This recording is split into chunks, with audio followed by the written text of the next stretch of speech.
They won 3 in a row. They were down 3-1 this series. I think everybody counted them out, and here they are again, forcing a Game 7. It'll be interesting to see how they respond. A shocking upset. They eliminate the heavily favored Clippers here in the second round, and an historic series win. All y'all better start giving this team some damn respect. It's my birthday, and we're going to go party. It's all about who's in front of you. When you focus on other teams, instead of taking care of your food, I mean, happens like that. Next is Lakers, another tough opponent for us. How do you think you match up against them? They got to worry about us too. Yeah, we can't go in with a. If we're gonna go out there and think about them here. They're a handful. With the way that they play. We have to play every game like it's our last, and enjoy this moment. Coming into this franchise, I know what my name, comes with. And it comes with winning. Obviously, the goal is to win the championship, and we're 8 wins away.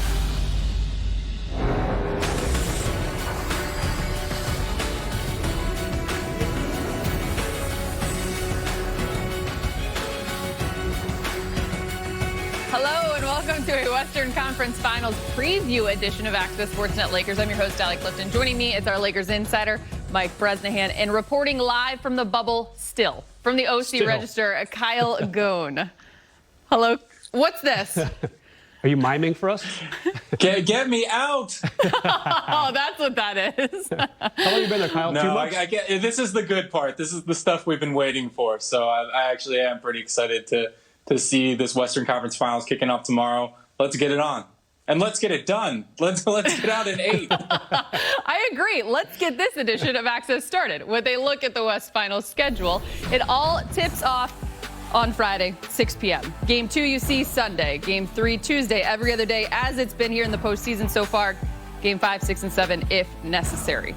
Following Thursday's practice session, LeBron spoke about the team's performance after the first 2 rounds of postseason play. Well, it's great to be playing the way we're playing right now. I mean, it's the postseason, and that's when you want to kind of hit your stride. We still have a ceiling that we feel like we can get better. And it's our job to not put a cap on where we can go. So we know as the series goes on, we start to get more and more comfortable with our opponent, with our schemes, with our system, of what we want to do. And we hope we can continue that in this series. Starting from game 1, being as great as we can be, and then figuring out ways we can be even better going into game 2, and so on and so on. Very resilient, very confident, very driven, and a very well coached team. And it takes a lot of energy, effort, and a lot of desperation to be able to come back from a 3-1 deficit. And they did it twice. So the respect level is out of this world for what we have for this ball club. And that's how we'll go into this series, understanding what they're capable of and where they stand. We've been doing a great job of being able to adjust each series. Portland was different from Houston. Houston is different from Denver. So we've been doing a great job the coach has been excellent in breaking down film and giving us the things and the tools that we need to be successful. So we've been great in adjusting it and making sure we're prepared for each opponent. And I'm pretty sure it's going to be the same here. They've given us a lot of breakdown on their personnel and their team to, put us in the best situation to win. But, we're able to, adjust to any style of play, whether it's small like Houston or, big like Denver. So, we'll be ready. Now, Brez, you have talked about this matchup all week, so we're going to give you a break for just a second. Okay, Kyle, we're going to start with you. Your top 2 storylines heading into the West Finals, and you begin with whether or not the Lakers will be able to handle the Joker. Yeah, I mean, he's just such a unique big. If you're trying to scout him, trying to prepare for him, it's borderline impossible just the way he shoots 3-pointers, the way he uses his size to rebound, and obviously the way he can pass. I mean, it's incredible. I mean, sort of almost lost in the Clippers collapse the other night was Jokic had a no-look pass over his head to Jamal Murray. This team just has such chemistry. He has such a good understanding what's going on the floor, and he can really stretch it and pick you apart if he can stretch the floor. So it's a very unique matchup. Arguably the game's best center today, so some may feel. Number 2 for you, Kyle, from defense for the Lakers to their offense, you want to talk their 3-ball. Yeah, and this is something that was talked about before the seeding game, or while the seeding game were happening before the playoffs started. We weren't sure if the three-point shooters of the Lakers could space the floor, but they have. I mean, both KCP and Danny Green, even though they get roasted online, they're shooting above 38%. That's their job. And they've been really good at finding those opportunities. Alex Caruso's starting to hit. Kyle Kuzma has been a pretty decent three-point shooter in the playoffs. And that's what they need to do. And to get space for Anthony Davis and LeBron James to do the work in the paint and get to the rim, those guys need to keep doing that. Way to include that subtle online roast, Kyle Goon. You are on fire here to start the show. Brez, to this point, we have seen great postseason basketball, especially with the Nuggets and the Lakers. You really expect to see this series follow suit, no matter what, on both sides of the ball. Yeah, absolutely. And the big thing for me is, can the bench keep producing for the Lakers? I mean, that's definitely one of my two storylines. We saw some really good things from Rondo, for sure, in the middle three games against Houston. Really helped push that series in the Lakers' favor. Kuzma, 17 points in the clincher against the Rockets. And, of course, you've got some other guys coming back, perhaps. Markieff Morris being returned back to the bench, assuming that JaVale McGee starts. And Dwight Howard, he only played 5 minutes after that first game. So definitely some good bench play on the way for the Lakers, I presume.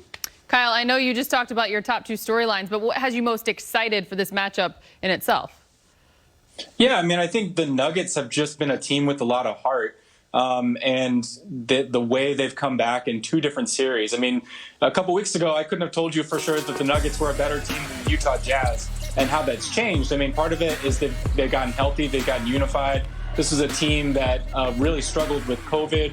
I mean, Jokic couldn't even come over from Serbia when he wanted to because of COVID. I think they're gelling at the right time. They have a lot of unity. I'm interested to see how that matches up with the will we've seen from the Lakers in winning these first two series and winning 4 straight games in each series and closing out the way they have. So I think it's sort of unstoppable versus immovable object. It's a lot of heart going on in this series. And they believe it themselves as well.